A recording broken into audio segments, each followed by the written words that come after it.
How is it going, guys? Today we are swapping out the lowering springs for a set of FactionFab FR Spec coilovers. These are going to be significantly more stiff than the lowering springs with a spring rate of 10K front and rear, and they're also going to allow us to add quite a bit of camber with the pillow ball adjustable camber plates up front.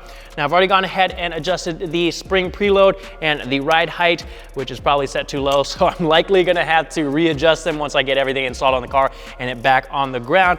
But I'm going to show you guys exactly what you need to do to get a set of coilovers installed on your car. We're going to be working on the passenger side. The first things we need to do is unbolt the brake line, which is held in with a 12mm bolt. You need to unclip this harness from the strut and unbolt the end link as well, which is a 17mm nut.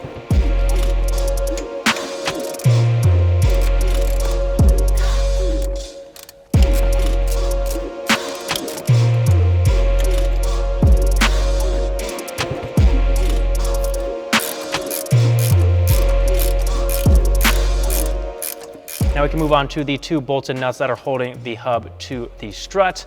Now if you have both of the OEM bolts, those are 19mm. However, I'm running the SPC camber bolt on the bottom here, which requires an 18 and a 15 on the other side. I'm gonna go ahead and remove that one first.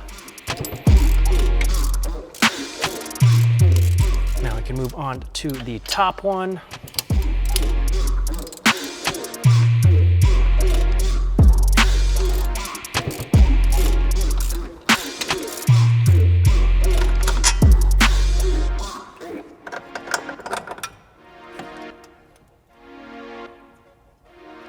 Now we can move up top and remove the three 12mm nuts that are holding the strut in place.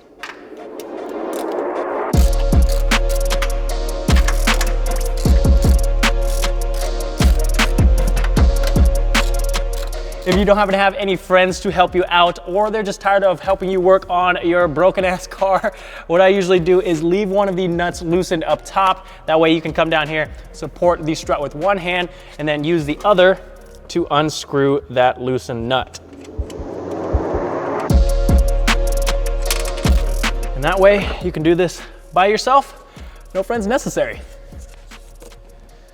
Now we can install the new coilovers, basically doing the reverse process.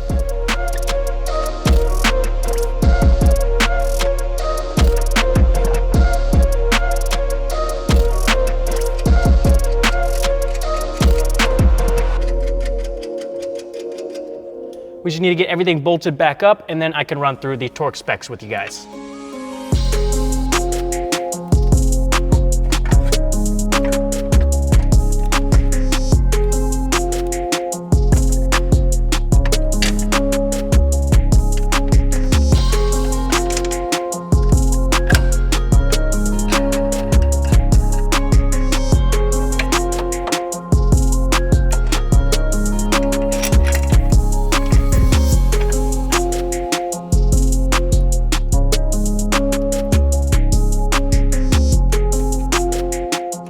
All right, I've got everything torqued down for these two bolts and nuts that are holding the hub to the coilover. If you're running the OEM hardware, you need to torque those down to 114 foot-pounds. However, since I'm running the SPC camber bolt on the bottom, the torque spec on that is 97 foot-pounds.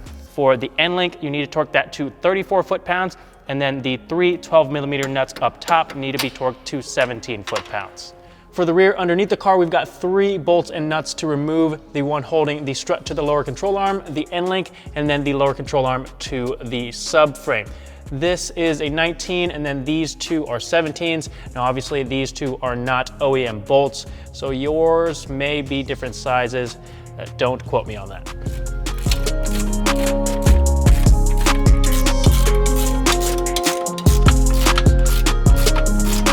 Inside the trunk, you need to look for these two 14mm nuts that are holding the strut in place. Go ahead and remove them.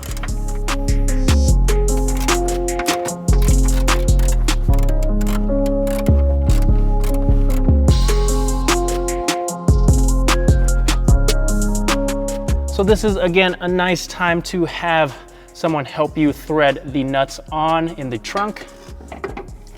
But we've got this by ourselves. Where are my nuts? Oh, there's one. Oh, I'm so close. I'm so close, guys. Oh yeah, there we go. I don't know if you can hear that, but that is success. Back underneath the car, we can reinstall the lower control arm.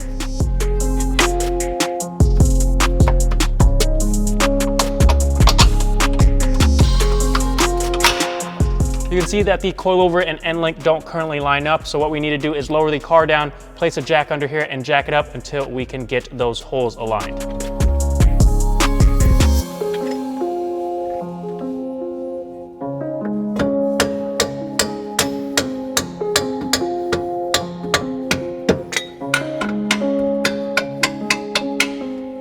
We need to torque these two bolts down to 59 foot-pounds. The end link needs to be 28 foot-pounds, and then the two 14mm nuts up top need to be 22 foot-pounds.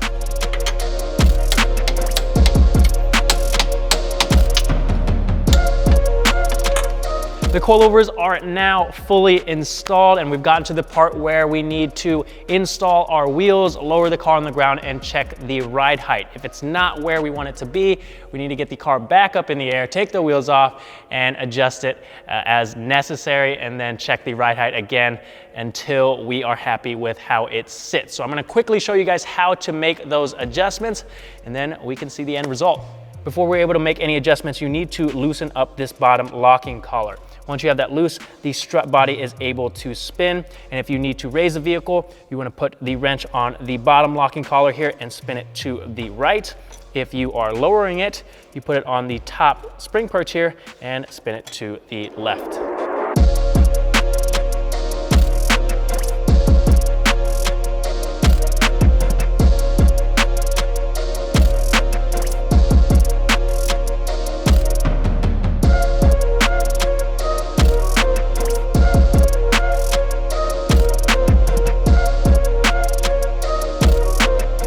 It took me about 3 or 4 different tries to get the adjustments where I wanted them. We're just going with a moderate drop of a little bit over an inch because I didn't want to have to worry about any rubbing issues while we're out on track at the next event in New Orleans.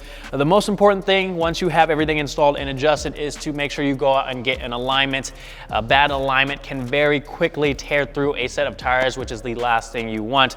We're going to be running negative 3.5 degrees up front and 2.5 in the rear with 0 toe all around. Let me know what suspension setups you guys are running, and if you are interested in picking up a set of these FactionFab coilovers, I will leave a link down in the description.